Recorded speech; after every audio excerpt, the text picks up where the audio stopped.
कबीर के बारे में जानने के बाद अब हम बढ़ते हैं अगले संत गुरु नानक की ओर। गुरु नानक सिख धर्म के संस्थापक थे। उनका जन्म नवंबर 1469 में हुआ था। महात्मा गांधी 1869 में हुए थे। 400 वर्ष पूर्व 1469 में तलवंडी में, जो ननकाना साहिब में, पंजाब पाकिस्तान, वहाँ का जो ननकाना साहिब ज़िला है, वहाँ के तलवंडी गांव में उनका जन्म हुआ था। और उसके बाद वे बचपन से ही उनका दर्शन में, दार्शनिक विचारों पर उनकी रुचि थी। खत्री समाज के होते हुए भी वे कुछ अलग ढंग के थे और बचपन से ही लोगों के साथ, संतों के साथ उठना बैठना उनका एक शौक था। कम उम्र में ही विवाह हो गया, लेकिन विवाह के बाद ही उनकी जो सांसारिक रुचि है उससे उनको मोह उनका हट गया और एक तरीके से ज़्यादा समय ऐसी संगत में बैठने लगे जहाँ पर धर्म, आत्मा, परमात्मा आदि पर विचार विमर्श होता था। 30 वर्ष की आयु में ऐसा कहा जाता है कि उन्होंने कुछ ऐसा रहस्यमय अनुभव हुआ, जिस अनुभव के कारण उन्होंने तत्काल इस सांसारिक त्याग का निर्णय लिया और वे चल पड़े एक नए विचारों की बयां फैलाने। भ्रमण पर जाते हुए गुरु नानक अपने 2 शिष्यों को ले जाना नहीं भूले, जिनके नाम थे भाई बाला व भाई मर्दानी। इनको पूरे देश में इनके साथ भ्रमण किया। सभी धर्मों के प्रतिनिधियों से, संतों से, गुरुओं से मिले, चाहे वो बौद्ध धर्म हो, चाहे वो जैन धर्म हो, उसके साथ ही इस्लाम धर्म और अन्य छोटे छोटे समुदायों से उन्होंने लगातार विचार विमर्श किया और अंत में रावी नदी के किनारे करतारपुर में उन्होंने अपना निवास बना लिया। रावी नदी पंजाब, जो अब पाकिस्तान में है, वहाँ करतारपुर में उन्होंने अपना निवास बना लिया और वहीं अपने उपदेश से लोगों को प्रज्वलित करते रहे और लोगों का धीरे धीरे वहाँ आना बढ़ता गया। उनकी प्रसिद्धि भी बहुत बढ़ती गई। उन्होंने वहीं रहते करतारपुर में ही लंगर, गुरु के लंगर की स्थापना की।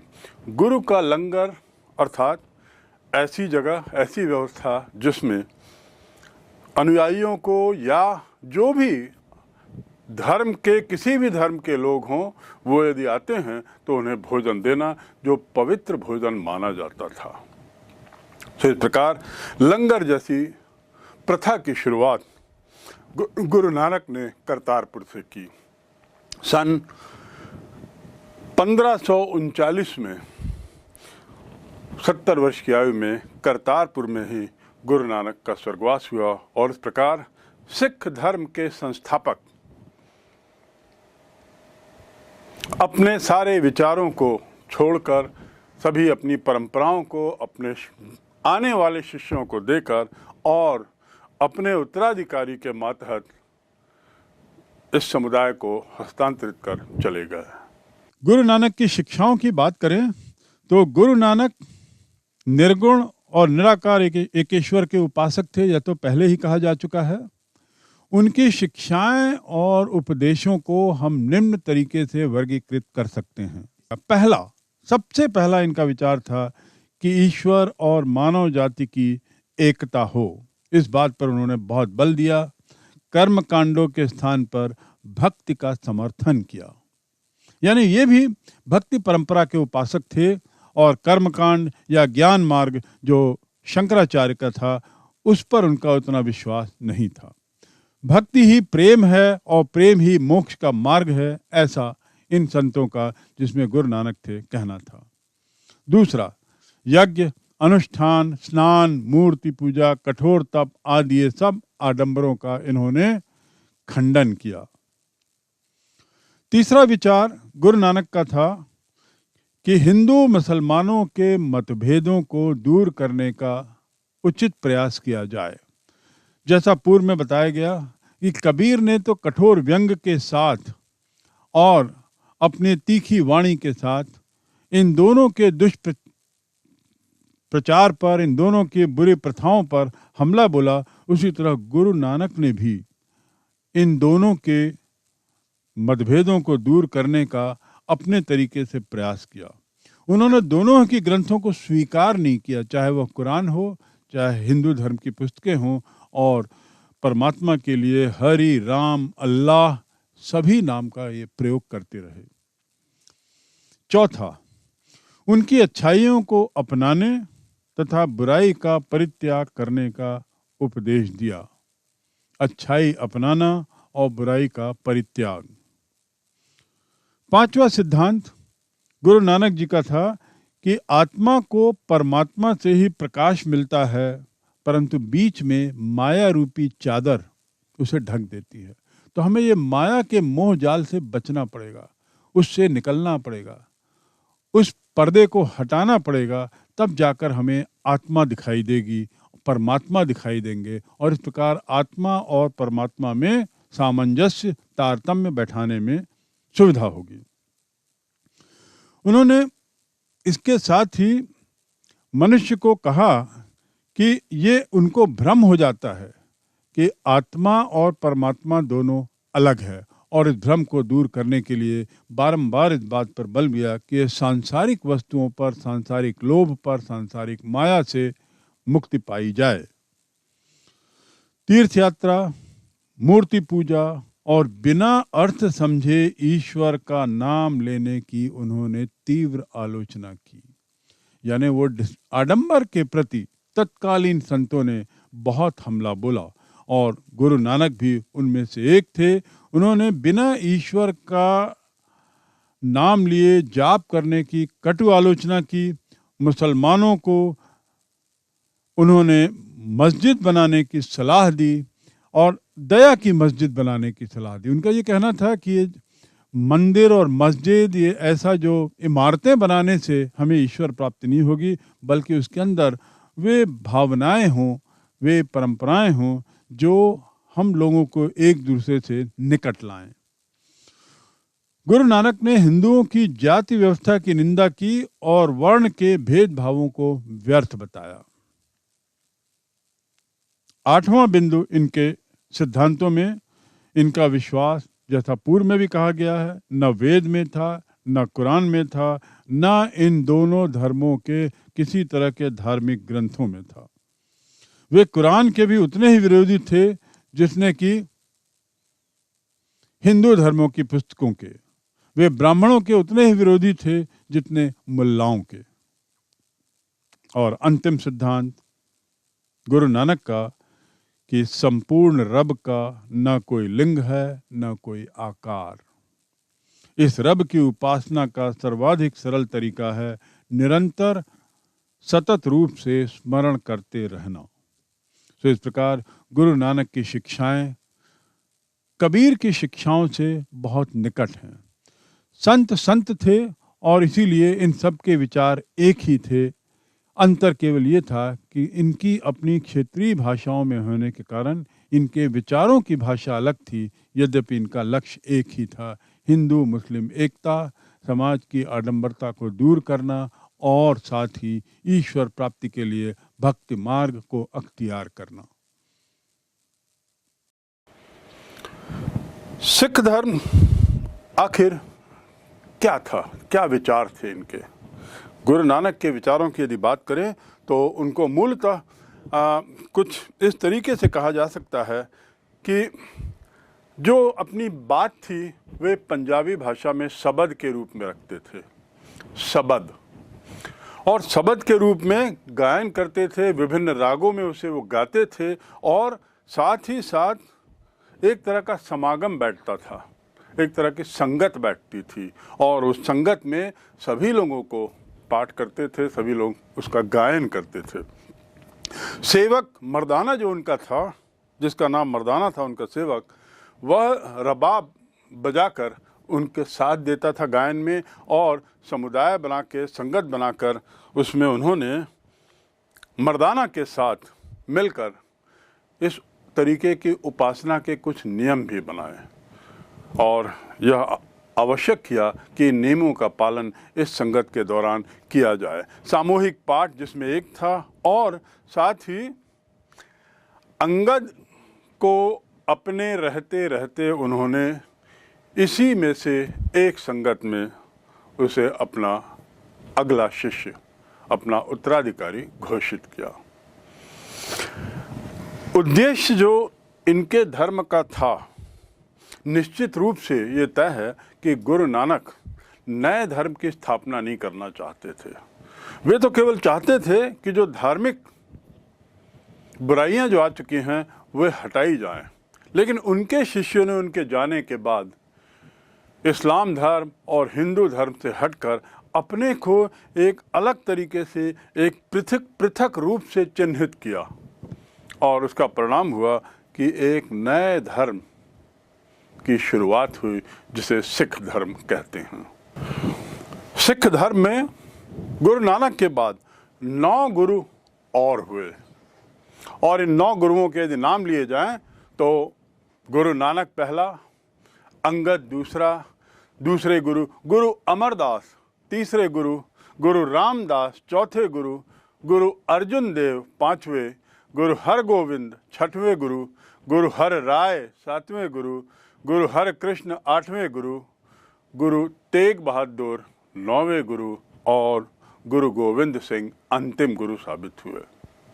इस प्रकार सिख धर्म में कुल मिलाकर 10 गुरु हैं और इन गुरुओं की परंपरा गुरु गोविंद सिंह के साथ समाप्त हो गई। गुरु अंगद की बात करें तो जैसा आपको बताया गया, इनको गुरु नानक ने अपना उत्तराधिकारी अपने जीते जी घोषित कर दिया था और गुरु अंगद को श्रेय जाता है लिपि को बनाने का, जिसको कहते हैं गुरुमुखी लिपि। यह इस लिपि का विकास करना, इसको बढ़ाना और उसको एक स्थान देना, यह कार्य उन्होंने विशेष रूप से इसलिए किया ताकि गुरु नानक की शिक्षाओं को, उनके उपदेशों को संकलित किया जा सके, लिखित में रखा जा सके और इस प्रकार इस लिपि के प्रचार में इन्होंने बहुत कार्य किया। साथ ही दूसरा कार्य जो गुरु अंगद ने किया वह था कि गुरु नानक के विचारों को, उनके उपदेशों को प्रचारित करना, उनको कोने कोने तक पहुंचाना और इस कार्य में उन्होंने अपने अनुयायियों को लगा दिया। गुरु रामदास 2 कारणों से प्रसिद्ध हैं। एक तो उन्होंने 2 सरोवरों की खुदाई की, 2 खुदाई करके 2 सरोवर बनवाए। एक सरोवर कहलाता है अमृतसर और दूसरा संतोखसर। अमृतसर और संतोखसर, संतोखसर और अमृतसर में, अमृतसर जो सरोवर है बाद में वही एक शहर का रूप लेता है और आज का प्रसिद्ध अमृतसर कहलाया। इसकी नींव संतोखसर की खुदाई और यही बाद में अमृतसर कहलाया, जहाँ पे प्रसिद्ध अमृतसर का मंदिर है। गुरु अर्जुन देव जो 5वें गुरु थे, उन्होंने यहाँ पर हर मंदिर की स्थापना की जो अमृतसर में सबसे पवित्र स्थान माना जाता है और सिख धर्म का एक अत्यंत महत्वपूर्ण स्थल है। गुरु अर्जुन देव के द्वारा जब यह स्थापित किया जा रहा था तो उसकी नींव रखी जा रही थी, तो गुरु अर्जुन देव ने मियाँ मीर नाम के सूफी संत को उसकी नींव के लिए आमंत्रित किया। यह इस बात का द्योतक, इस बात का परिचायक था कि इस धर्म के लोग सहिष्णुता में और एक दूसरे के साथ रहने में विश्वास करते थे। आदि ग्रंथ का संकलन भी गुरु अर्जुन दास ने किया। आदि ग्रंथ यानी सिख धर्म के विचारों का संकलन। अपने पहले के 4 गुरुओं के विचारों को उसने संकलित किया, साथ ही उसने बाबा फरीद, कबीर और अन्य लोगों के विचारों को उसमें समाहित किया और उसके बाद उसको एक पुस्तकाकार रूप दिया। इस प्रकार 4 गुरुओं की बानी, कबीर, बाबा फरीद और रविदास, इनके विचारों को लेकर उन्होंने आदि ग्रंथ का संकलन किया, जो बाद में गुरु ग्रंथ साहिब कहलाया और इस नाम से प्रसिद्ध हुआ, गुरु ग्रंथ साहिब। गुरु ग्रंथ साहिब में गुरु नानक और शुरू के गुरुओं के समस्त विचारों का शब्द के रूप में संकलन किया गया है और इसी का पाठ आज सभी सिख समुदाय में, सभी जगह उनके गुरुद्वारों में होता है। 10वें गुरु 1699 में इनके 10वें गुरु गोविंद सिंह ने एक खालसा पंथ की स्थापना की, बल्कि खालसा एक खालसा नाम से एक संगठन बनाया। खालिस माने पवित्र और पूर्ण शुद्ध ईश्वर द्वारा चुने गए सिखों के संगठन, इसको माना। जैसा मैंने कहा, खालिस यानी पवित्र, उससे खालसा, और खालसा ऐसा एक संगठन था जिसमें ईश्वर द्वारा चुने गए सिखों के संगठित किया गया, ऐसा माना जाता है।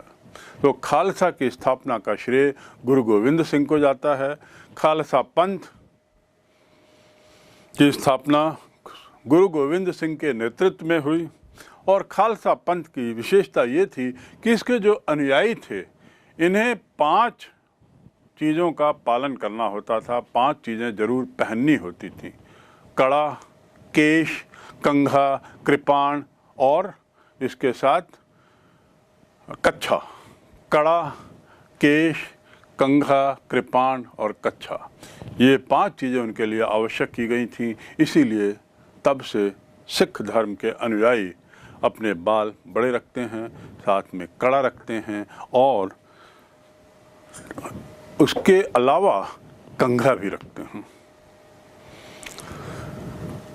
इनके नाम के आगे सिर्फ लिखना आवश्यक हो गया। यह आवश्यक कर दिया गया कि सिख धर्म के अनुयायी अपने नाम के आगे सिंह लिखें और इस प्रकार ये जो धार्मिक सामाजिक संगठन था, जिसकी शुरुआत एक धार्मिक सामाजिक संगठन के रूप में हुई थी, गुरु गोविंद सिंह के नेतृत्व में इसने एक सैनिक संगठन का भी रूप लिया। यानी धार्मिक, सामाजिक और सैनिक संगठन, सैन्य संगठन बन गया सिख समुदाय। गुरु के स्थान पर गुरु गोविंद सिंह ने जब अपने को स्वयं को अंतिम गुरु बताया, तो उसके बाद ग्रंथ साहिब को उसका उत्तराधिकारी माना। ग्रंथ साहिब को उसके स्थान पर ग्रंथ साहिब की स्थापना की और खालसा को गुरु के प्रतिनिधि के रूप में पेश किया। संतों की परंपरा में भक्त काल ने अनेक संत देखे, अनेक तरह के संत देखे। कबीर जहाँ एक और अपने कड़वे वचनों के लिए जाने जाते थे, गुरु नानक जिन्होंने एक नए पंथ की स्थापना की, वहीं मीराबाई का नाम इन संतों की श्रेणी में सर्वोच्च स्थान पर लिखा जाता है। मीराबाई 1498 में उसका जन्म हुआ और 1546 में 48 साल की उम्र में मृत्यु हो गई। वे स्वयं एक राजपूत परिवार से थी और कहा जाए तो ये संत काल की सबसे महान कवयित्री मानी जा सकती हैं। महान संतों में उनकी गणना होती है और उनका जो जीवन है उसके बारे में हमें उन्हीं के द्वारा रचित भजन से काफ़ी जानकारी मिलती है। अपने जीवन को उन्होंने जिस तरीके से अपने भजनों में उकेरा है, उसके लिए महादेवी वर्मा ने कहा है, प्रसिद्ध साहित्यिक लेखिका महादेवी वर्मा, उन्होंने कहा है कि मीराबाई के भजन दुनिया की एक अमोल अनमोल संपत्ति हैं। मीराबाई कृष्ण को अपना पति मानती थी और उसका जन्म मेड़ता के शासक राणा रत्न सिंह राठौर के यहाँ हुआ था। तो इस प्रकार वह एक राजपूत परिवार से थी।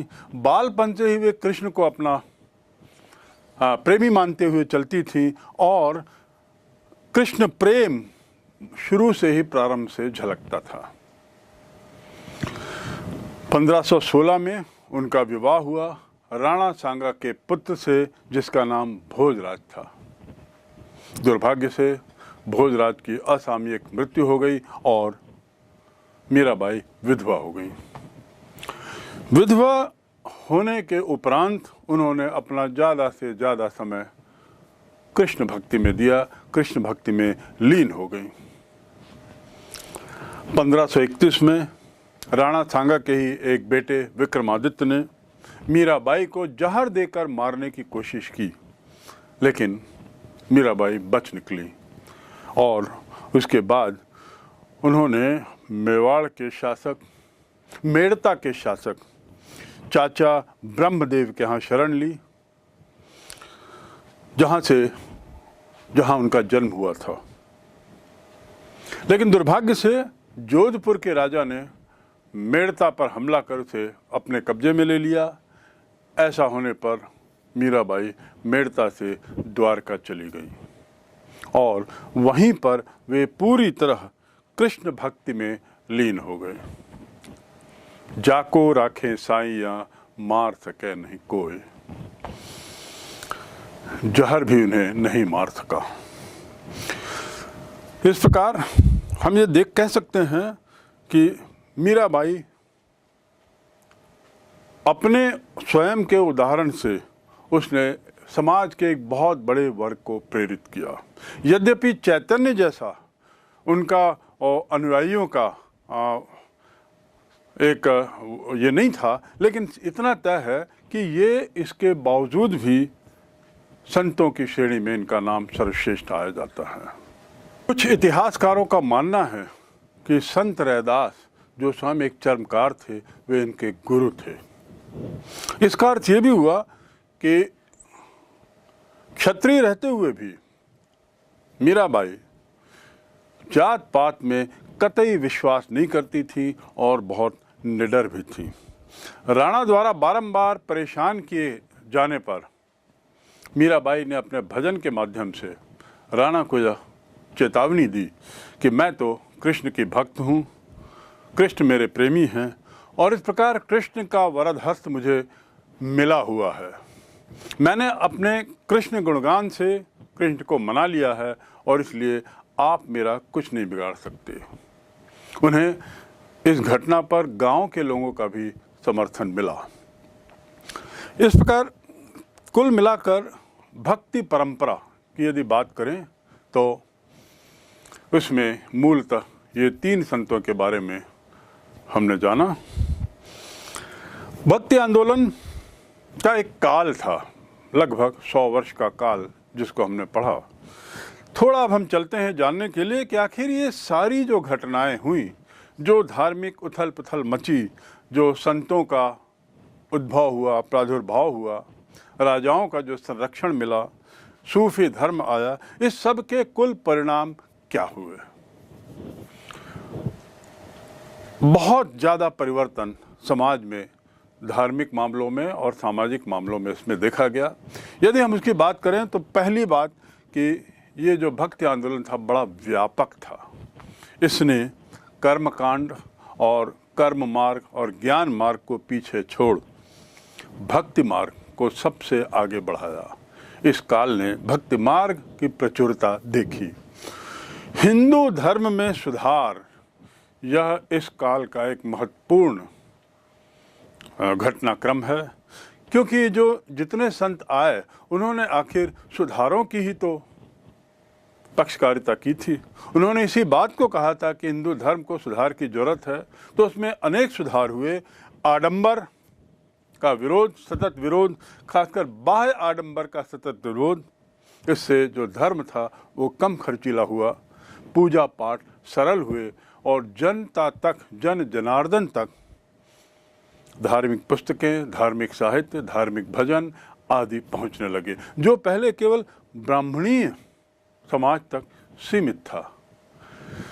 अगला जो इसके काल में परिवर्तन देखते हैं वह है कि ब्राह्मणों के द्वारा जो शोषण था वह कम हुआ। इस पे बारंबार कहा जा चुका है कि इस काल के पूर्व ब्राह्मणों का काफ़ी दबाव था समाज में, धार्मिक और सामाजिक परिपाटी में, और शायद ब्राह्मणों की इस परिपाटी का ही, ब्राह्मणों की इस परंपरा का ही प्रभाव था कि इस तरह के संतों का जन्म हुआ जिनका मूल उद्देश्य था इस ब्राह्मणिक परंपरा को समाप्त करना। इस्लाम के प्रहार से, सतत प्रहार से हिंदू धर्म भी थोड़ा अपनी पटरी पर आया, क्योंकि इस्लाम के प्रहार का अर्थ ये हुआ कि इस्लाम जो यहाँ पे जो प्रचार हो रहा था उसकी जो अच्छी बातें थीं वे जनता को अपील कर रही थी, तो जनता का मुख उधर जा रहा था और उसको रोकने के लिए ब्राह्मणों ने और हिंदू धर्म के संतों ने जो परिवर्तन लाए उसके कारण हिंदू धर्म में भी सुधार हुआ। बंधुत्व की भावना बढ़ी, क्योंकि इन सभी संतों के, भक्ति आंदोलन के सभी प्रणेताओं के इस बात पर सतत रूप से जोर दिया जा रहा था, हिंदू मुस्लिम एकता, भाईचारा, जात पात की समाप्ति आदि आदि। तो बंधुत्व की भावना ने भी इस काल में काफ़ी जोर दिखाया। इस्लाम के प्रचार पर भी अंकुश लगा। भक्ति आंदोलन का एक बहुत बड़ा प्रभाव ये है कि इस्लाम धर्म जो काफ़ी बढ़ता जा रहा था, अपने पैर पसार रहा था, हिंदू धर्म के सुधार से लोगों ने इस्लाम धर्म की ओर जो मुखातिर होने लगे थे थोड़ी कम हुए, और जो लोग इस बात से परेशान थे, जाति प्रथा से या वहाँ के आडंबरों से या खर्च से या ब्राह्मणिक दबाव से, इन सब के कम होने से या हटने से लोगों का इस्लाम धर्म की ओर जाना थोड़ा कम हुआ। तो इस प्रकार इस्लाम धर्म के बढ़ते प्रचार पर भी अंकुश लगा। अगला सिख मत का जन्म, जिसके बारे में आपको बता दिया गया है। गुरु नानक ने सिख धर्म की स्थापना की और सिख पंथ की स्थापना की, जिसने बाद में एक धर्म का रूप ले लिया, और उनके 10 गुरुओं और अमृतसर का जिक्र किया जा चुका है। जाति प्रथा भी नरम हुई, शिथिल हुई, और उसमें जो कटुता थी खासकर निम्न वर्ग को लेकर वह थोड़ी कम हुई। कुछ संत तो इस निम्न जाति के भी उस समय हुए, जैसे धन्ना, उसके बाद रैदास, उसके बाद सेन। धन्ना तो एक किसान था, धन्ना संत एक किसान था, रैदास तो एक चर्मकार थे, और इसके साथ ही सेन, संत सेन जो है वो एक नाई थे पेशे से। तो ये काल भक्ति काल का ही असर है, भक्ति का ही प्रभाव है कि निम्न वर्ग से भी संतों का प्रादुर्भाव देखा गया, और इन्होंने भी वही बातें की जो उस काल में अन्य संतों के द्वारा की जा रही थीं। इन संतों के विचारों से निम्न वर्ग के लोगों को भी एक आशा की किरण दिखी, और आशा के किरण से अर्थ ये है कि वे इसी समाज में रह सकते हैं। अब हिंदू समाज परिवर्तित हो गया है तो अन्य किसी समाज में जाने की जरूरत नहीं है, ऐसा इन्होंने महसूस किया। हिंदू मुस्लिम एकता बढ़ी, प्रांतीय भाषा का प्रचार प्रसार उपयोग बढ़ा। इस काल ने अनेक प्रांतीय भाषाओं का वार्धक्य देखा, क्योंकि ये सभी संत जो थे ये स्थानीय क्षेत्रीय भाषाओं में अपनी बात रखते थे, और इसका परिणाम ये हुआ कि जन जन तक वह भाषा, स्थानीय भाषा पहुंचने लगी, और ये स्थानीय भाषाएं अब थोड़ी रिच हो गई। अंत में एक ऐसी संयुक्त संस्कृति का विकास हुआ जिसमें हिंदू और मुस्लिम एक थे। अकबर इसी संयुक्त संस्कृति का ही एक प्रोडक्ट माना जा सकता है। एक समय ऐसा आया कि इससे प्रभावित होकर उसने तिलक लगाना भी प्रारंभ कर दिया था।